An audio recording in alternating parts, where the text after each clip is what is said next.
Uluru people who are the traditional custodians of this land. I'd also like to pay respect to elders past and present and extend that respect to other Aboriginal people present here this evening. And now, councillors, if we could rise please for the opening prayer. Almighty God, we humbly beseech Thee to vouchsafe Thy blessing upon this council, direct and prosper our deliberations to the advancement of Thy glory and the true welfare of the people of the Regional Council and Australia. Amen. Amen. Thank you. And now I'd like to formally open the meeting. And first item on the agenda is apologies and leave of absence. And we have an apology from Councillor Jim Maxwell, who is away from the city on personal leave. And we have no other apologies and we have no leave of absence tendered. So that brings us to item 2, community consultation. Beg your pardon? A motion to accept the apology. Oh, I'm sorry, yeah. Could we have a motion to accept? Councillor Wilson and Councillor Betts. Those in favour? Against? Carried. Thank you. And item 2, community consultation. And we have one member of the community to make representation to the council, Mr. David McKinnon. If you wish to come forward, please, to the rostrum. And to state your name and the matter you wish to speak to. Thank you. David McKinnon, I think it is item 8.3, I'm not sure, but it's basically the Crown reserves of King George Avenue. It worries me that every time King George gets mentioned, I've got to come up here and talk. And the reason that one does is that there is a lot of pressure on King George Avenue. A lot of this Crown Reserve repossessions have really happened prompted by developers, and that disturbs me. There's some very valuable land that is not far from King George Avenue, and the price difference in those blocks of land when they are attached to the avenue as opposed to not is significant. And when you see some of the ownership, which is millionaires owning this different estates that are going to be developed, you know that they're very much under the hammer, not for the community, but for their own development income. And that is why I have to get up here repeatedly and sound an alarm and make sure that 17,000 people who signed a petition to have King George Avenue as it is now, they signed it for that reason. It's heritage listed. I'm well aware that heritage listeds can be changed, and that will certainly happen if developers have their way. And as I say, this whole action to take these Crown Reserves was started by development, as far as I'm concerned, by developers. And it really disturbs me that this goes on over and over again and has done for 30 years. Attempts by developers to take possession of King George for their own purposes. And the purposes are not community. At the moment, King George, with the COVID, is being used 3 to 4 times what it was used.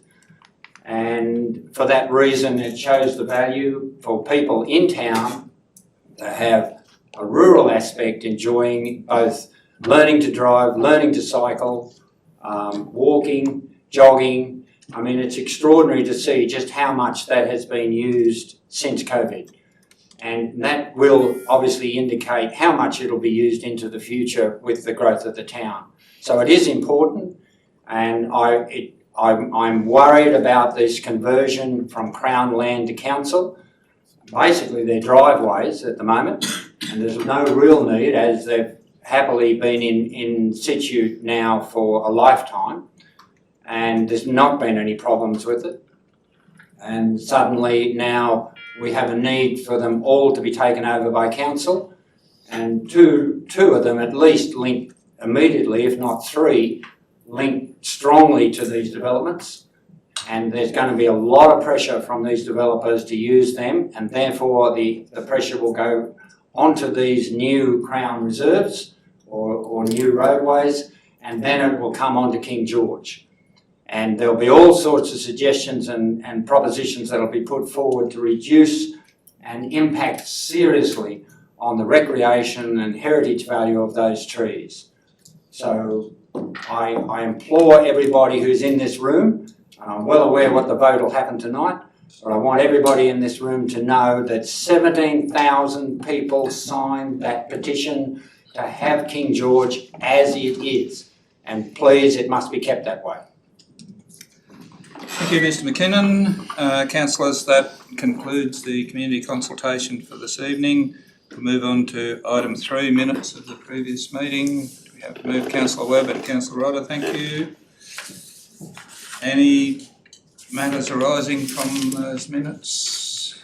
If not, I'll put that motion. Those in favour? Those against? The motion is carried. Item 4, disclosures of interest. Any councillors have any disclosures? Councillor Rodder. Thank you, Mr Mayor. Item 8.1, I would like to register a less than significant non-pecuniary interest as the matter of water is managed by my cluster department of planning, industry and environment. However, as this has nothing to do with my day-to-day duties, I will remain in the chamber and discuss the issues of the day. Also, item 8.3, I would like to register a less than significant non-pecuniary interest as the matter for the transfer of control will be managed by my department, Deep High Crown Lands. However, as my position in Crown Lands does not relate to the processing of Crown Public Road transfers to TRC, I will stay in the chamber and participate in discussion.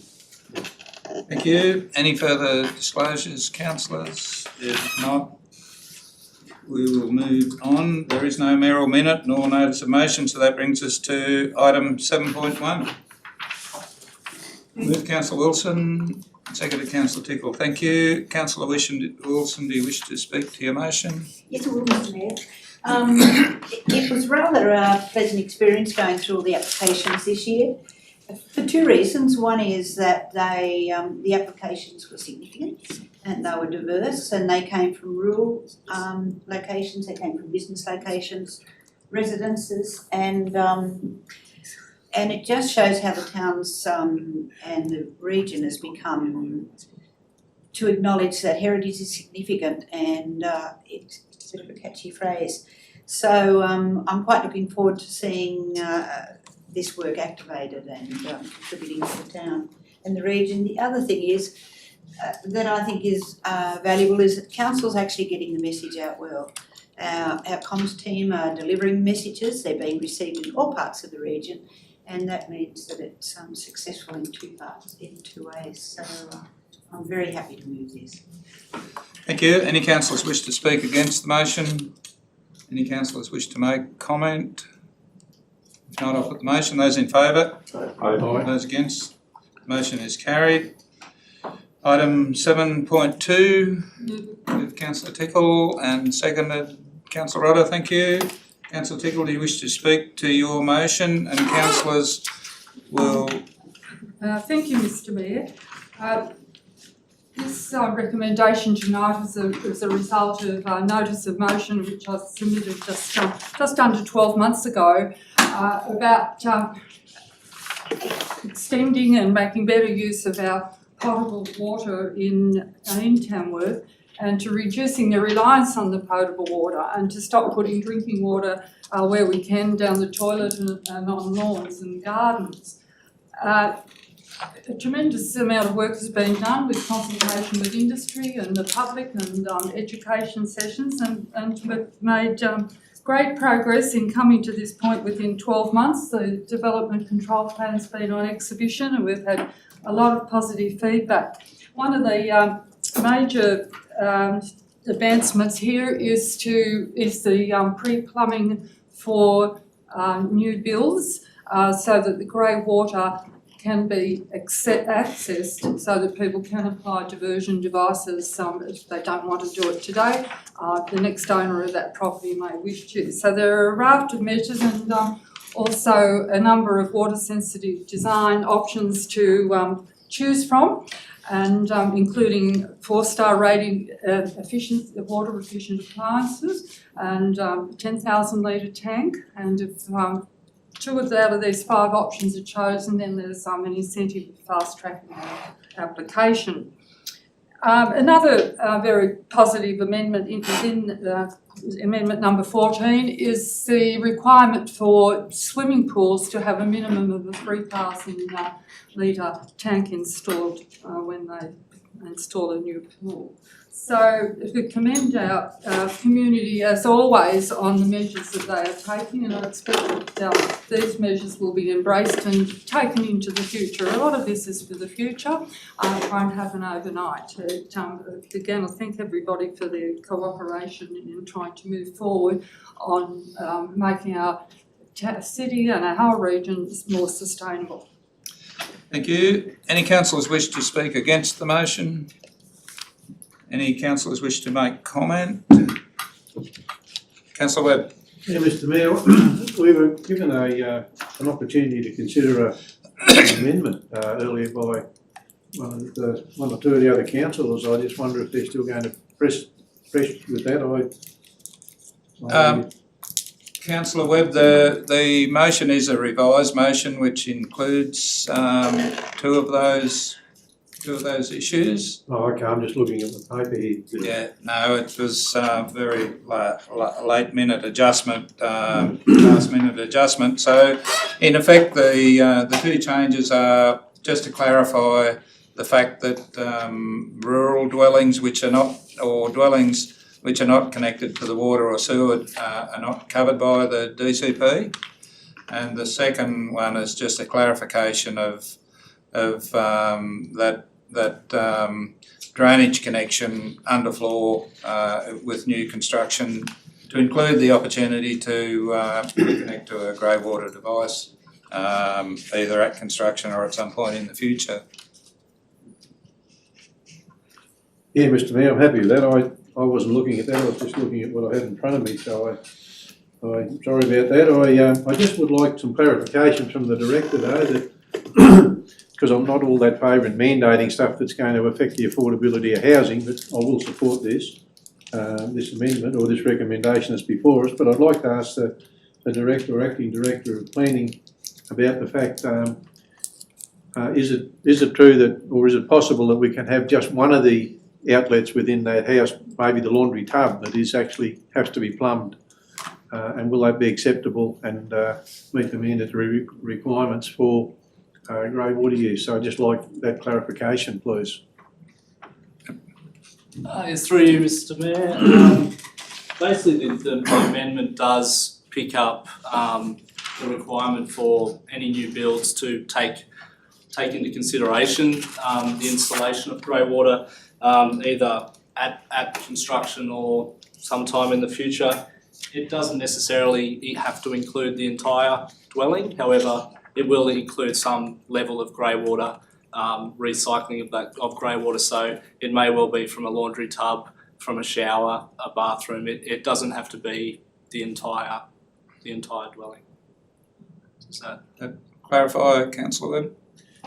Yeah, thanks, Mr Mayor. That clarifies that side of it, and I do think that when we as we do move forward, I think the emphasis needs to be strongly on bigger rainwater tanks into the future too, because they're going to be one of the answers to our water sensitive problems.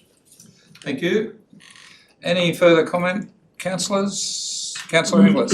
Thanks, Mr Mayor. Just the observation that notwithstanding that this is, we're making these changes, of course, that when you look at it in a pragmatic way, of course, the housing stock that this will apply to is sort of tiny in a way when you compare it to the existing housing stock.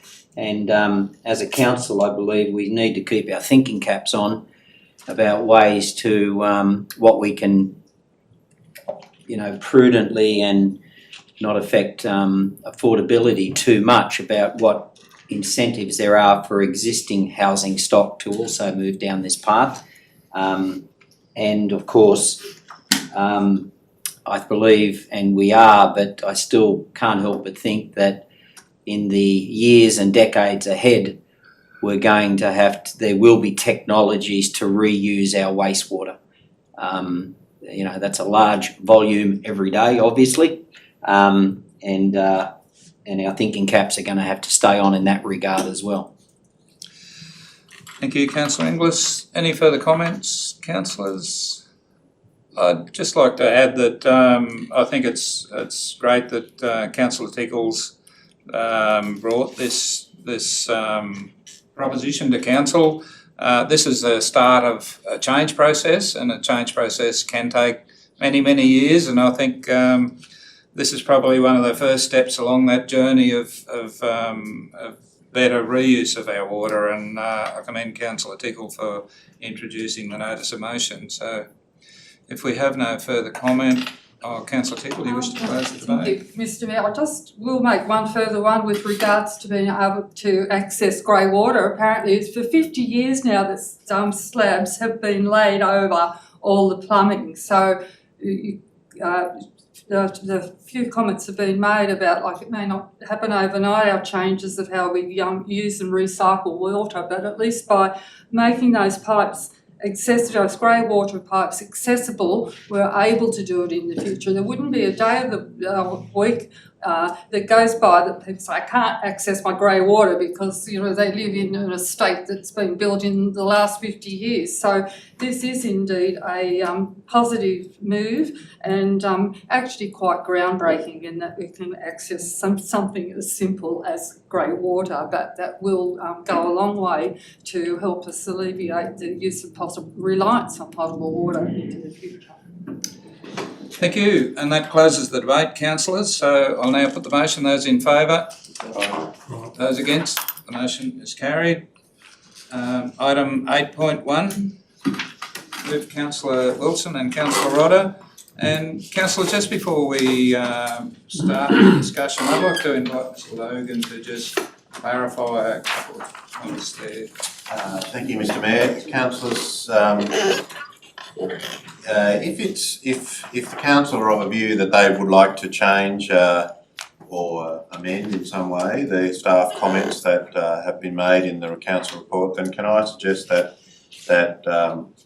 the motion or the resolution from council should contain a change, and that is that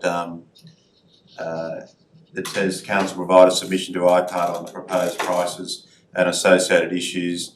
And I would suggest you put generally as detailed in the report. That will allow the staff to then record any changes the council might like to, might agree on that need to be made, and then I can include those in the submission.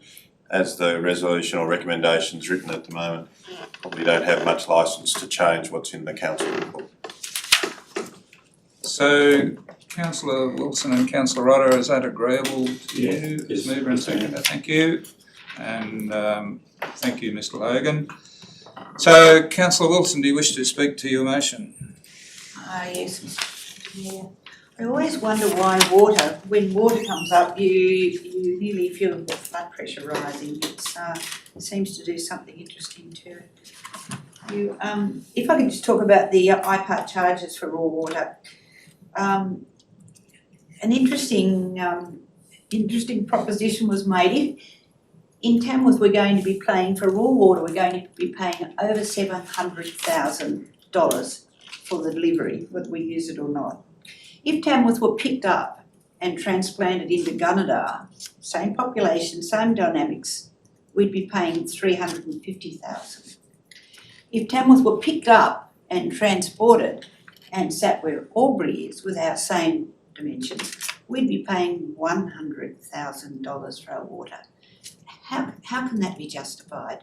How can a community be asked to pay for the delivery of essential service but be paid so inadequately? And it belies me. Our representation members should be doing cartwheels down the street in order to defend us. If I could transpose that into another essential service, such as the delivery of a letter, if it was going to cost people in Tamworth $7 to have a letter delivered to Sydney, but cost people in Gunnedah $3.50 to have a letter delivered to Sydney, or people in Albury had to pay $1 to have a letter delivered to Sydney, the whole state would be up in arms in the inequity of it. And yet this is magnified many times more in our community is expected to just cough up for no extra benefit. There's a couple of other things I'd like to comment. I absolutely endorse everything in this report. When our residents conserve water, it can be sold off downstream, and we're forced to implement fairly stringent water restrictions. The insurance that does, that ensures that the state then is paid for what they are expecting. But it also ensures that we pay for conserving water. We conserve it, that means it can be sold off somewhere else, much cheaper, but our reward is restrictions. It also, because we're conserving water, I think our residents are under the apprehension that the water that's stored, that we don't use, will be stored and we can use it later. But in fact, it doesn't mean that. It means it can be stored and sold off downstream later. It just should be postage stamp pricing, and there's so much I won't even go near the discussion of the water sharing plan. It's how they arrive at the formula is an unmitigated mystery, and so I'm not prepared to discuss it. Perhaps a commissioner of water and a water commission could provide some transparency. But currently I endorse everything that the staff have assembled in terms of stating a fairly bland case of where we feel we sit with water delivery. Thank you. Any councillors wish to speak against the motion? Any councillors wish to make comment? Councillor Rodda. Thank you, Mr. Mayor. Councillor Wilson is correct. It does. It's an excellent report, and I agree with everything in it. I just wanted to say a few things about it, and that the matter, reminds us emphatically that the fact that our residents pay more for raw water than any other resident in the state of New South Wales, which is completely and utterly fundamentally unfair. The answer, as Councillor Wilson has said, is postage stamp pricing rather than imposing the full cost recovery regime, it seems, on our residents that have suffered for the last year level 5 restrictions and now currently level 4 restrictions, and probably little water security. And we do acknowledge, the report does acknowledge that the government's done its job in its efforts to supply us with water, and there's no doubt about that. But a water charging regime that impacts not only our residents but also our businesses and industries relying on water for production. It is entirely unfair that this water regime detrimentally impacts our region, because if businesses were looking to our region for reliable and affordable water, they wouldn't give us a second look. After 9 years of the current government, it is evident they have no interest in water equity or indeed genuine water security for our communities at a reasonable price. It is evident by the report that we pay a significant fee, currently of $734,228 in fixed charges, yet it is evident our council has always paid its way when attempting to secure more water for our communities, as demonstrated in point 9 of the report, contributing to the cost of water infrastructure, a fact that seems to be forgotten by zealous water ministers and bureaucrats looking to deny our region a better deal. In point 16, I feel the residents of Tamworth, Katingal and Moombi seem to be punished in the 80-20 split. How is this considered equitable compared to other valleys throughout rural New South Wales? In the financial implications on page 34, it is evident under the user pays regime we pay $300,000 more than if the water was sourced from the Namoi, as Councillor Wilson indicated. Postage stamp pricing would fix this inequitable anomaly. The problem for us is when we're making a submission to IPART, as we've seen with many charges that they consider throughout the years, is that they are simply a rubber stamp to higher charges. But I certainly support this recommendation if I was to make any recommendations for an amendment, and that would be to incorporate postage stamp pricing. Thank you. Thank you. Any further comments, councillors? Councillor Betts. Thanks, Mr. Mayor. Look, I won't go over the ground that my fellow councillors went over. I think Councillor Wilson summed up exactly where I'm coming from. She covered everything. We've been banging this drum ever since amalgamation of the 5 councils, and it's just falling on deaf ears. I can't understand why. And if you have a look at table 3.3 and you look down through table 3.3 and you see the split, 40-60 for everywhere else, but no, the peel, which are only a very small amount, is 80-20. You can just see it standing out. It just belies it anyway. I won't get in there. It's just wrong, and we just need to continue the fight to make sure that we get postage stamp pricing to make that table 3.3 the same, right, for equitable across inland New South Wales. And I think we just got to keep banging that drum, and it's got to start to fall on not deaf ears. Thanks, Mr. Thank you. Any further comments, Councillor Abbey?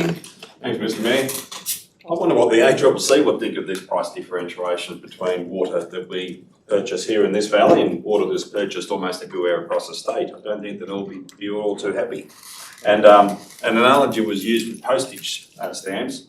I dare say if you bought a chocolate bar at a leading supermarket outside of this region where it might cost you $1 or $1.50 when it's on special, in our region it seems to cost for the same chocolate bar $3.50 or $4. How is that fair? Why should water be any different? Water is a life-saving commodity. It's a commodity that we just simply cannot survive without. And to be honest with you, Mr. Mayor, I think the state government are in a position where they're essentially making life more difficult for all of us because of the pricing mechanisms that they use. It just defies belief. If I was from another planet and I visited this part of the world and I asked for what the price of water was and then visited Albury and asked for what the price of the water was there, I'd collapse in disbelief. I just can't understand why this isn't seemingly an issue for our local state representation on our behalf. Thanks. Thank you. Councillor Webb. Mr. Mayor, there's been much said, so I won't go over too much of what's been said because I agree with all of it. What I do have a problem with is a methodology that the government currently uses to determine pricing in all of the valleys across the state of New South Wales. And there's some reasons why they do that, and I understand that. But I think if we're going to look at fairness, procedural fairness in this whole argument, then there should be one price for New South Wales, not price each valley independently. Now, we're not going to get there, and I know that, so we're not going to get one price across New South Wales. But at a minimum, I do believe, because the Peel Valley is so small, and that 90% of the water that flows from this Peel Valley, in fact a little bit more than 90% of the water that flows out of the Peel Valley, flows into the Namoi. And I think the only thing that we could reasonably argue for with the methodology that the state government used to determine pricing is that they marry the Peel with the Namoi. And I think if they did that, we would see a severe reduction or a significant reduction in price for us, but one that I think would probably be acceptable to the residents of this region. Even though it wouldn't be perhaps where we would like it to be, it would be a lot better than what it is now. And I say that because the Peel and the Namoi are sharing the same water. So the water that runs from the Peel and runs into the Namoi is sold to users south of Carroll Gap significantly cheaper than what our users in this valley have to pay. And I think that is grossly unfair, it's grossly unjust, and there is no procedural fairness in implementing legislation or decisions based from my part that determine different outcomes for pricing across that same water between two valleys. And I think we're so close together. The Peel Valley is such a small valley in the overall scheme of things. We should be at least, and it could be done, we could be married to the Namoi for pricing considerations. The other thing is that the 60-40, 80-20 thing, I mean, the Namoi's on 60-40. Why is the Peel, which is a pimple on a pumpkin just above the Namoi, going the 80-20? It's because somebody in Sydney decides that's probably the best outcome for us because we'll be able to suck more money out of that rural community. I think it's grossly unfair, it's grossly unjust, and we should really be fighting to try, at a minimum, get that bringing together of those two valleys to share the water prices between those two valleys if we can't go further afield.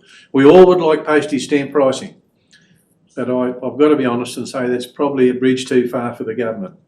But I do believe we could probably get somewhere if we banged on about Namwa and Peel coming together for the water pricing. Thanks, Mr Mayor. Thank you. Any further comments, councillors? Councillor Inglis? Mr Mayor, similarly, I won't go over what has already been said, but one thing I would like to just draw everyone's attention to is someone said to me in the bureaucracy down in Sydney recently that we're just a pack of whingers up here and, you know, everything's fine and, you know, we're never happy. And what I did, and I see it's in the report, and I drew to the attention of the person I was talking to, you know, the independent assessment by the New South Wales Auditor General, Margaret Crawford, in her quite scathing report in relation to the work of the Water Administration Ministerial Corporation, which is basically part of DPI, and their mismanagement. And we're just a perfect case study, aren't we, of the mismanagement in that area, because I have absolutely no doubt we would never have gone to level 5 here in Tamworth, at worst level 4, but more likely level 3, had even a semblance of common sense prevailed with some of the decisions they were making about the releasing of water from that dam when they shouldn't have been. But to get, you know, that and the New South Wales Auditor General is an independent statutory body. It's independent to Parliament. It reports direct to Parliament. Doesn't report to any minister. So, and I have great faith in them to write fair and accurate reports. And so, you know, the evidence is there, Mr Mayor, which even, I guess, makes it even more hard to understand in relation to why change isn't made. But to finish, Mr Mayor, I noticed that for the privilege of our unhappiness and the independent verification by the New South Wales Auditor General, I see that our reward for that will be that if the IPARC report as recommended gets up, our contribution to the Water Administration Corporation's costs, we will be the highest in the state. So the amount we pay will be the highest in the state. There's our reward, Mr Mayor. Thank you, Councillor Inglis. Any final comments? If not, I'll put the motion. Those in favour? Those against? The motion is carried. Item 8.2. Move it. Councillor Webb and seconded Councillor Empey. Thank you. Councillor Webb, do you wish to speak to your motion? It's pretty Any councillors wish to speak against the motion? Any councillors wish to make comment? No, I'll put the motion. Those in favour? Those against? The motion is carried. Item 8.3. Move Councillor Tickle, thank you. And seconded Councillor Betts. Councillor Wilson, do you wish to speak to your motion? Yes, thank you. Oh, Councillor Tickle, sorry. This presents an opportunity for the residents, particularly around the Kalala area, and there is a huge population there now and growing.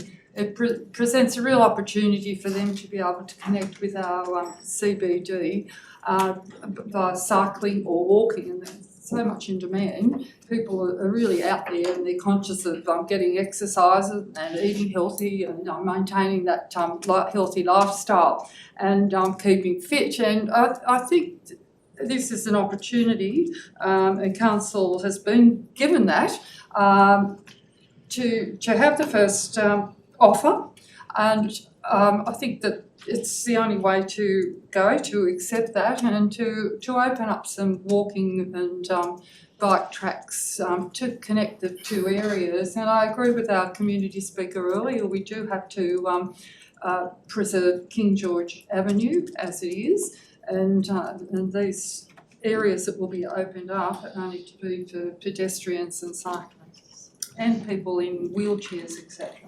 Thank you. Any councillors wish to speak against the motion? Councillor Ruddo? Thank you, Mr Mayor. My preference is for option 3, that because I don't believe there is any justification or need to impose the cost of almost 2 kilometres of Crown roads onto the residents of TRC without any plan on how these roads will enhance the road network, other than what's stipulated in parts of the report in relation to maybe some sporting or recreational activities in the future. I don't think that was necessarily the intention of the developers on the other side. They believe that they will want to access those roads to then get access to King George Avenue and a quick entrance to the CBD. The problem is that we will be imposing on our residents the costs of culverts and bridges and road surfaces across right angles to the floodplain.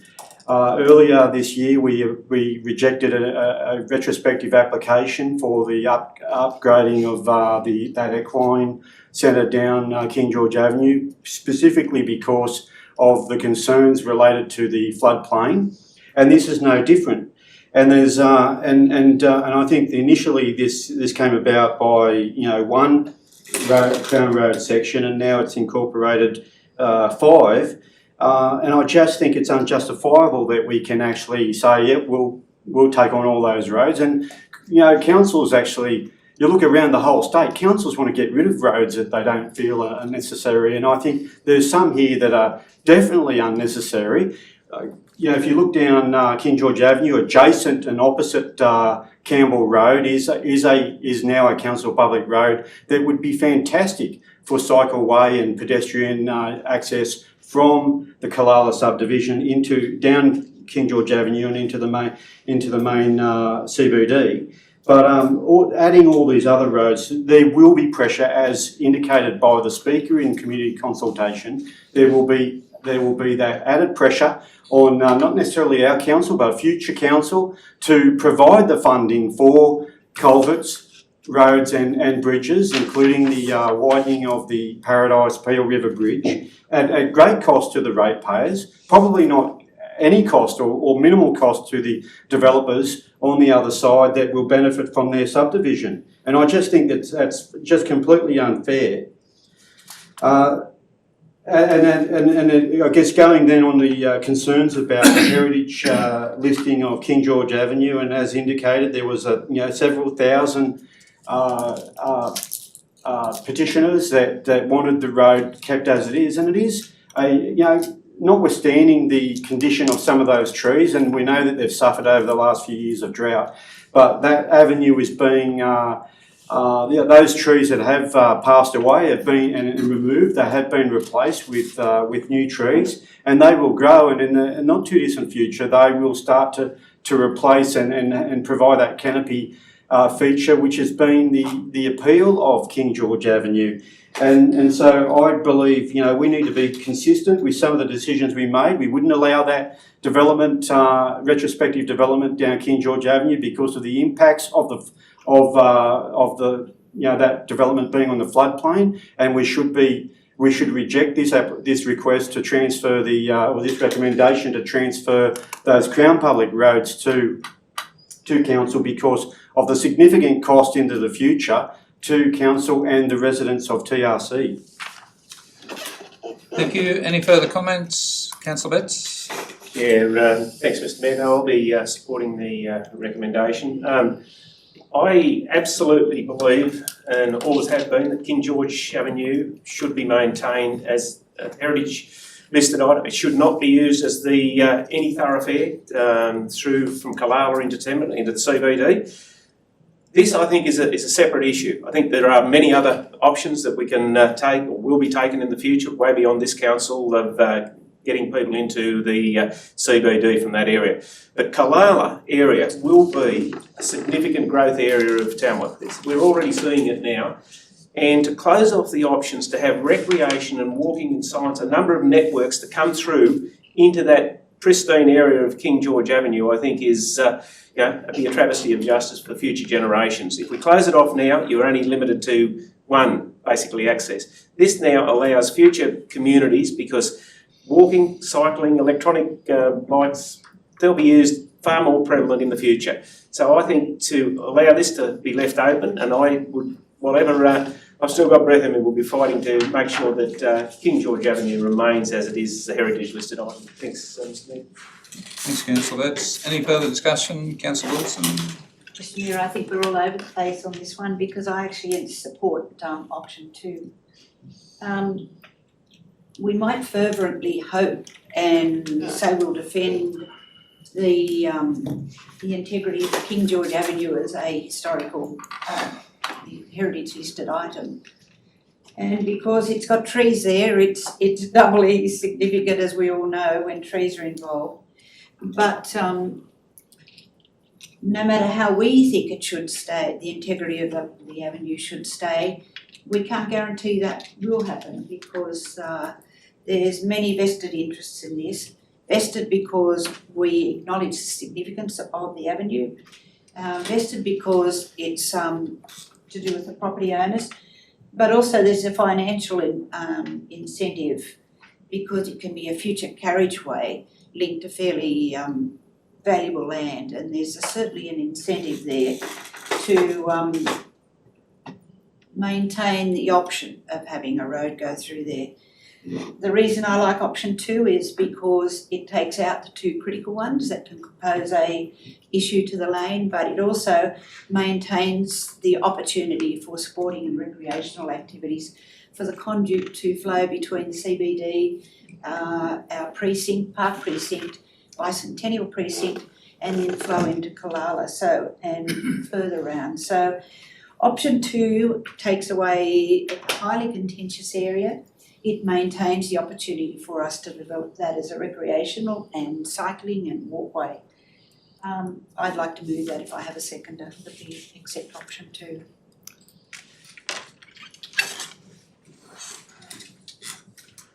So you wish to propose an amendment, councillor Wilson? So I wish to propose an amendment that option 2 become the recommendation.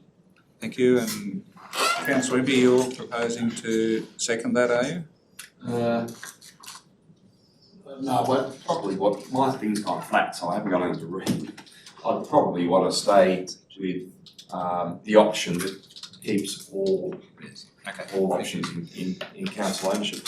So do any other councillors wish to second councillor Wilson's amendment? If not, the amendment lapses and we're considering the motion. Are there any further comments, councillors, on the motion? Councillor Inglis? Mr Mayor, I'm going to support the motion. My reasons are fairly simple. This is just good old-fashioned strategic planning. And this council's always prided itself on that, and it is one of the reasons I believe that Tamworth is a great place and going places, is that it's had a good positive attitude and done really well in the strategic planning space. And that's all this is about. This isn't about DAs or cars, this is just about securing future options. And I have faith and trust in future councils to make sure that whatever they decide to do with any of those Crown roads will be made in conjunction with the community of the day. And I'm sure that if, petitions of the size that came in last time, I'm sure future councils react as well. So it is good strategic planning, puts all those options on the table. And as some councillors have said, it's about nature trails for me, it's about walking trails, it's about bike trails. And also I like the fact that it gives you all the options to the 2 water courses as well. And who knows into the future, if we do get our weir increased, we might have canoeing going down those rivers, who knows. But the value of what we're doing is we leave all those options on the table. And so for me, it's good sense and it's the right thing to do by the community. And now the council will actually, if it gets up, will have control of that. So the destiny of that will now lie, if this gets up tonight, the destiny of all those will belong to the local community to make decisions into the future about their best use. Thank you. Councillor Ibby. Thanks, Mr Mayor. So I'm sort of going on a bit of memory here. I'm not entirely certain that if council was to relinquish any of the control of those road reserves, that a developer at some stage in the future with a discussion with one of the existing landholders that farms that particular area in the precinct, might not develop a road reserve and decide to put a road through at some stage in the future. So at least by ensuring that all road reserves are kept within council control, we can prevent that from happening with the community on site. And I do agree with the other thoughts. Horse riding trails might be another element to the whole natural sort of accessibility of that space or that precinct as well. And we don't really know where technology might go, and who knows, there might be individualised small electric version type vehicles that might be more prevalent than cars in 30 or 40 years' time. We don't really know where we'll be in that capacity. So I'm happy to go with the recommendation. Thank you. If we have no further debate, councillors, I'll put the motion. Those in favour? Those against? The motion is carried. That brings us to item 8.4. With Councillor Tickle. Second, Councillor Impey, thank you. Councillor Tickle, do you wish to speak to your motion? Yes, thank you. We need to revisit the drought management plan, and in fact we're required to do that, but also some of the other points there, and including the telephone survey. I think that's a good idea to get a broader reach of people. We do have a variety of ways that we already get community feedback, and I think this is one that another way of engaging, and particularly on water. I'm sure that people will be more than keen to respond and to give their view. So I do think that the telephone survey, and from my own experience with surveys and when I've administered them in previous business, that then was the most effective way to get a range of opinions and feedback from a very cross-section of the region in this case. Thank you. Any councillors wish to speak against the motion? Any councillors wish to make comment? If not, Councillor Wilson. Mr Mayor, I'd like to make a suggestion. Unfortunately, the word drought's become synonymous with Tamworth. And when you look at the proposal we're looking at, we're looking at actually water management, not drought management. We're looking at, because we've actually got communities here currently who are on permanent water conservation measures. They'd probably say they weren't in a drought. Residents in Tamworth and Katingal and we would say we were in a drought. So drought's almost become a subjective term. So when drought management plans hit the media, there's Tamworth, there's drought management plans. It's much more productive for us in all sorts of ways to say Tamworth's reviewing its water management plan, because it really does start from when the dam's 100% full down to 14% full or less. So we're actually looking at water management, and it's not productive to label it as drought management. Thank you. Any councillors wish to speak against the motion?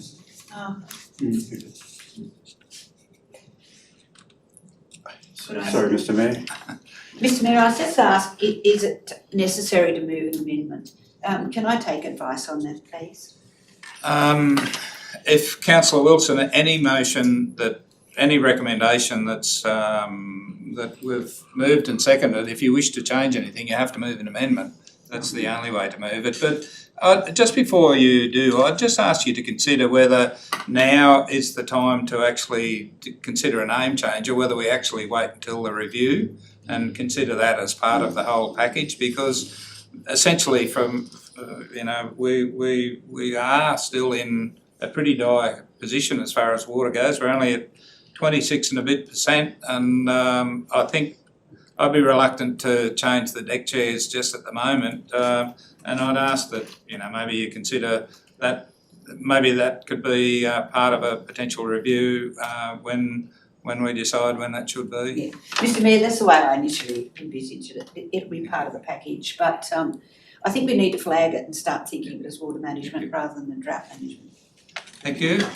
Any councillors wish to speak against the motion? Any councillors wish to make comment? If not, I'll put the motion. Those in favour?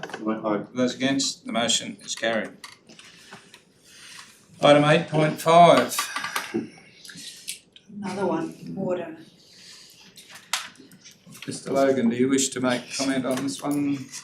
Thank you, Mr Mayor. Councillors, I sent around an email advising that there was an error in the table in this report in relation to how much the levy was going to be, and given that there was an error in there, I would suggest that any recommendation and resolution of the council includes the correct figure in the resolution. So if you have a look at the screen, then my suggestion would be that the recommendation includes that the levy price is $35,996.40 if it was introduced, not $12,120 as printed in the business paper. Okay, could we have a mover and a seconder? Councillor Webb and Councillor Betts, thank you. Councillor Webb, do you wish to speak to your report?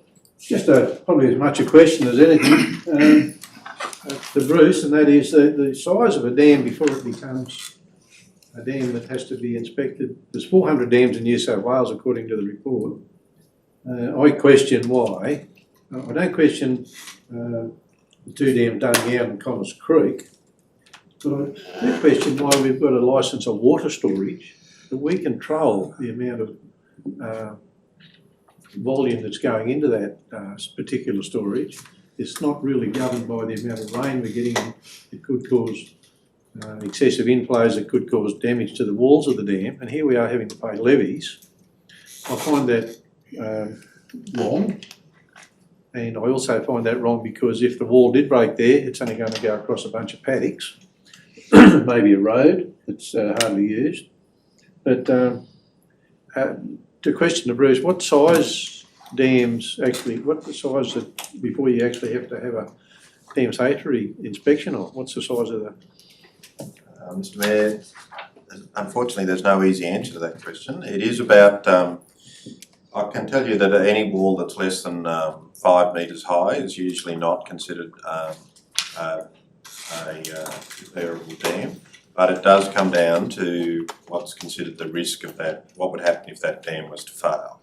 And Councillor Webb, in relation to the 120 megalitre storage at Kalala, yes, you're right, it's not, we control how much water's going into that dam, so it won't be overtopped. But if the dam was to fail in certain locations, then there is going to be residential development in the future relatively close to that, and that's one of the reasons why that dam has been considered to be a declared dam. But it's not, there's no right, it's about the risk of based on the possibility of the dam failing and what would be at risk, but loss of life or possessions or damage to, that's how they assess whether it needs to be declared. Because for argument's sake, Connors Creek Dam is a very small dam, relatively speaking, with only 600 megalitres of water, so, but it is a declared dam. Yeah, it just seems it's just another fee, another rule, another regulation, another fee that we have to pay and our residents in this city actually have to contribute to. Thank you. Any councillors wish to speak against the motion? Any councillors wish to make comment? Councillor Inglis. Thanks, Mr Mayor. The report states that 35k per annum is a relatively small amount.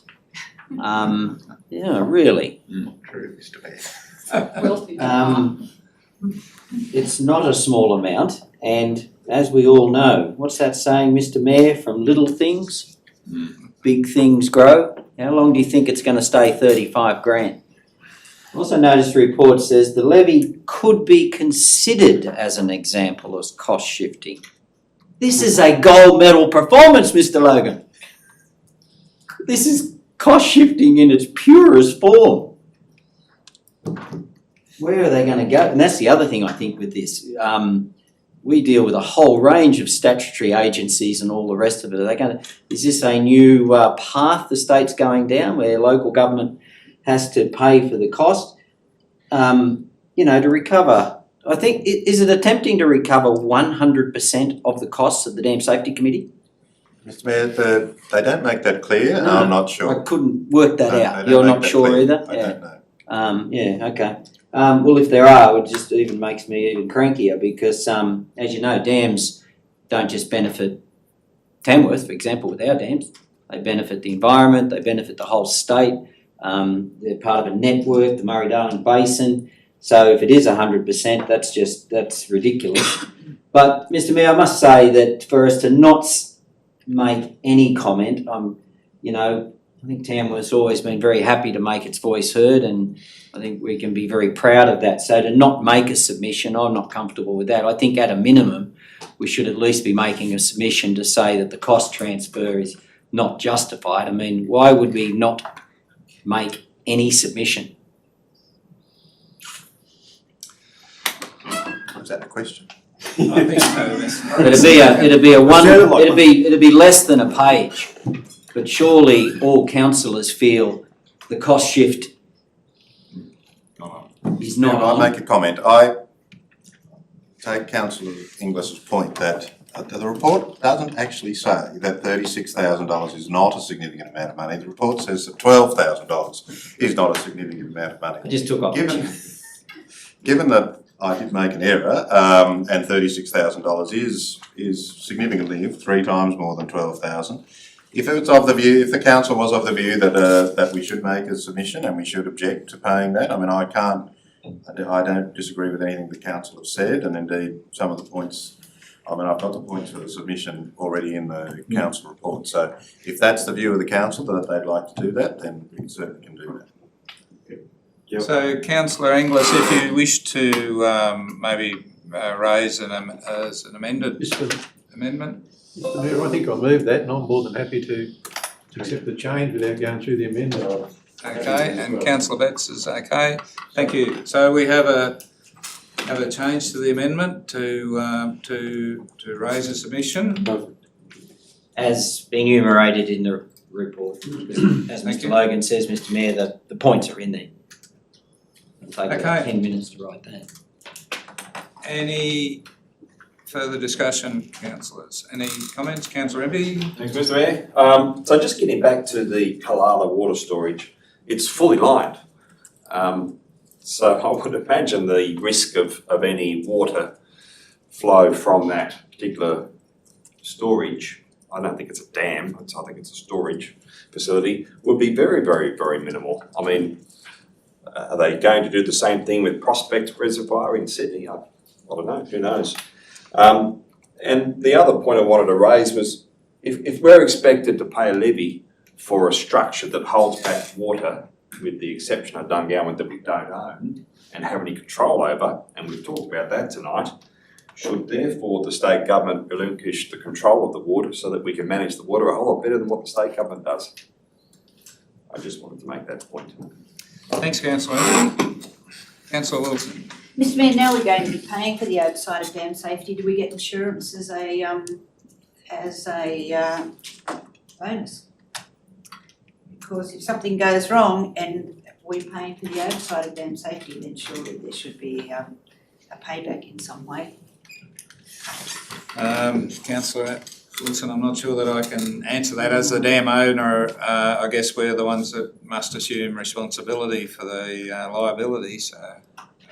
Mr Mayor, so, I mean, I think, I've said in the report that having a regulator and an oversight of high-risk dams is a good idea, it's necessary. The issue is whether we never paid for this before, now we're suddenly starting to pay for the same service that was being provided by the state government for the last 50 years.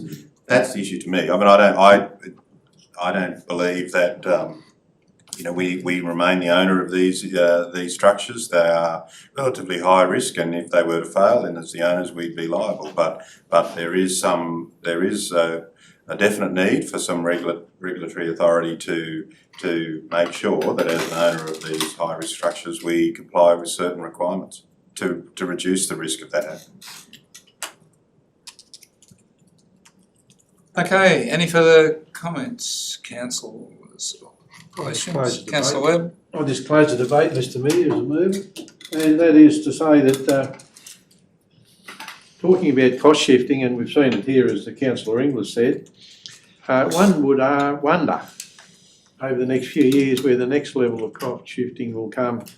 Will it come in terms of policing, because this is about safety, policing's about safety? Will it come in terms of health provision in regional areas? Will it come in terms of ambulance services, or will there be more cost in relation to firefighting? Because this is all cost shifting and everything seems to be going that way. And I think we're just at the very tip of it. I think Councillor Inglis said it pretty well. It's very clearly cost shifting, and it's very sad that we're going down that track. We've seen it, I think I've been in local government for a lot of years, and every year there's something comes up that places more costs on the ratepayers in the region that you're serving. Thank you. So that closes the debate. I'll now put the motion. Those in favour? Those against? The motion is carried. Item 8.6. Move Councillor Wilson and Councillor Empey. Thank you. Councillor Wilson, do you wish to speak to your motion? Just to say, Mr Mayor, that this is a project that I think Council's very pleased to assist in because it's benefiting that community, and it's good to be able to help in this way. Thank you. Any councillors wish to speak against the motion? Any councillors wish to make comment? Councillor Inglis? Mr Mayor, just to point out in Roman numeral 2 there's a spelling error in the street name, and whilst I actually think the error is a better way to spell it, it's in fact wrong. So you might just want to remove an N. Thank you. Pecuniary interest. Any further comment, councillors? If not, I'll put that motion. Those in favour? No. Those against? The motion is carried. Item 8.7. Move Councillor Betts and Councillor Tickle. Thank you. Councillor Betts, do you wish to speak to your motion? Any councillors wish to speak against the motion? Any councillors wish to make comment? Councillor Inglis. Mr Mayor, just a quick one. I actually thought it was a very good report from the Tallis Group, I think, Mr Logan, wasn't it? Just the way it was written, it was fairly succinct, which is good, and good use of headings and that sort of stuff. But just one thing, after I read it, it sort of struck me, particularly when you looked at that section in regards to trying to assess the estimated useful life remaining in that tip. We all know that's an important consideration because the current estimate to get up a new tip on a new site is somewhere between 15 and 20 years is the sort of accepted time frame now. From the sort of day that you said we need a new tip to the day that someone would give you permission to start digging the first hole, you're looking at about 18 to 20 years.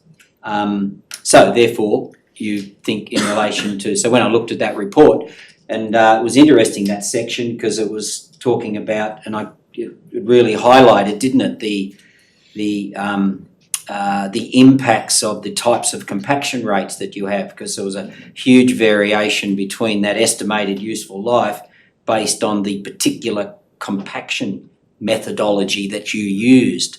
But at the end of the day, on a sort of midpoint, it was around 25, 26 years. So, and the report didn't discuss at all the idea, but I think I checked with Mr Logan today and he said that wasn't part of the brief, but just something to keep in mind, Mr Mayor, because let's call it 25 years and it takes 20 for a new one. I would suggest, Mr Logan, probably, 5 to 10 years' time, we're going to have to start identifying a new site for a new tip. Thank you.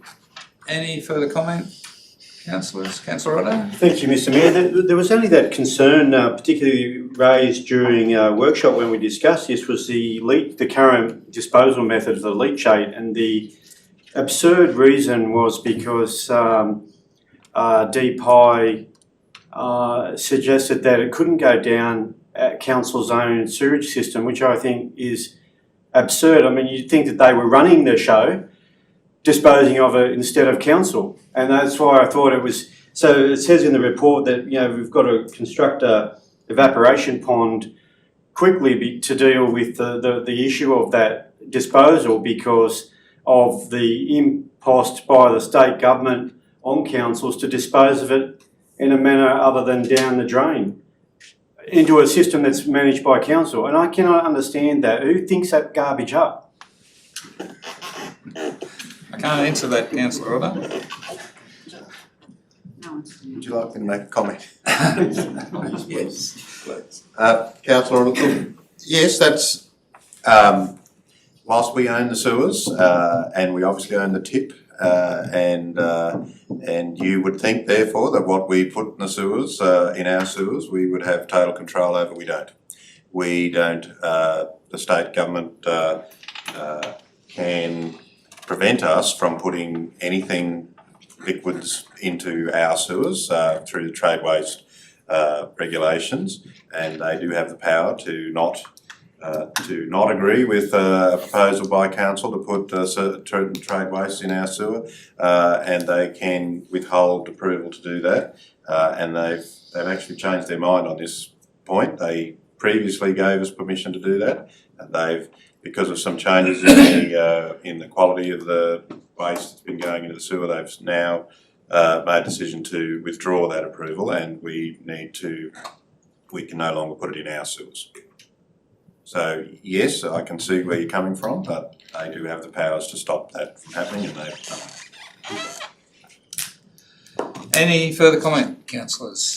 I think this report once again highlights the importance of the organics recycling facility, so that we can remove some of those recyclables out of the landfill, and certainly highlights the importance of getting an efficient and effective operation going with our organics recycling facility. So I'd now like to put that motion. Those in favour? Aye. Those against? The motion is carried. Item 9.1.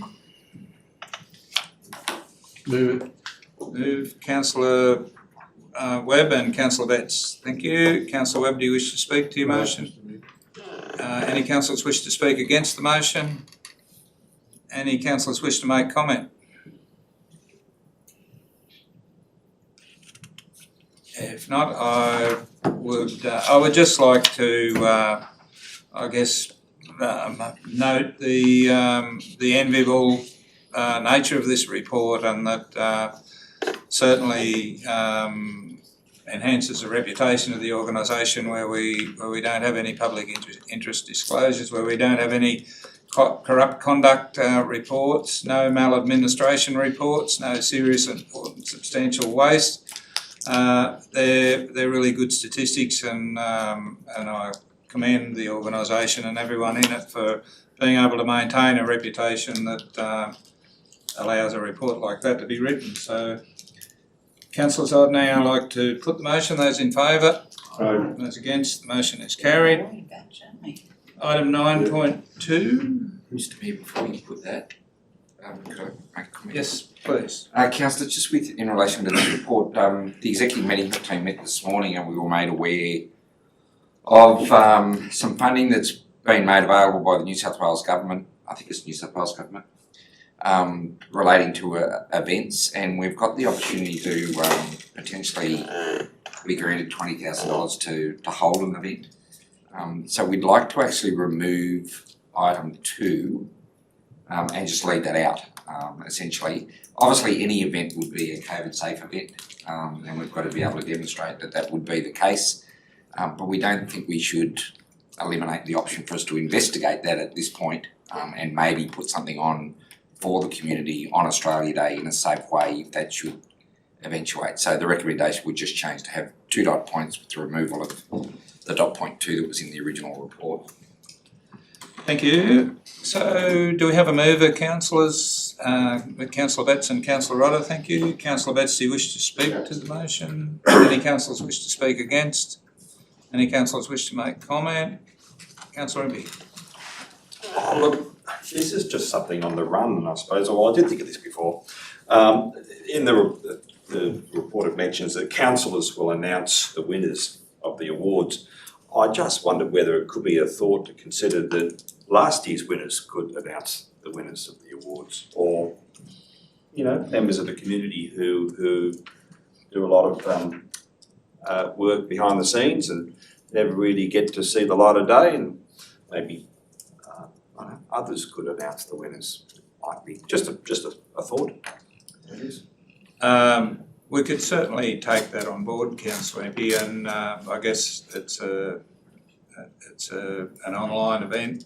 We would have to invite people in, which may hopefully not contravene any regulation, but we could consider that. Any further comment, councillors? If not, we'll put the motion. Those in favour? Aye. Those against? Motion is carried. Item 9.3. Moved Councillor Inglis and seconded Councillor Impey. Thank you. Councillor Inglis, do you wish to speak to your report? Oh, Mr Mayor, we'll have another go at it later on, and it's going to the Audit Risk and Improvement Committee, and I'll have a look at it as well. But just a regulatory requirement for signatures. But just one observation, Mr Mayor, it's interesting that this is our first set of financial accounts in the COVID world, whilst it's only approximately 4 months of the financial year. You can't help but notice they're a little bit different to last year's, and the easiest way to remind yourself of that, and I say this in the context of it is only 4 months that we've had in these set of accounts, and I'm not, everyone's got their own opinion, but I think COVID's going to go beyond the fiscal year we're in now. So next year you'll be looking at, and it'll still be this council. Yeah, that'll be interesting. Whether it'll actually, no, it won't. It'll be the new council that'll be resolving the thing. But they'll have in front of them 12 months of COVID in those financial accounts. And so what does all that mean? I thought the easiest way to get the best feel for that would be to just have a quick look at the airport income statement. And if you have a look at that one, it just quickly reminds you of one of our business units, let alone entertainment and all the rest.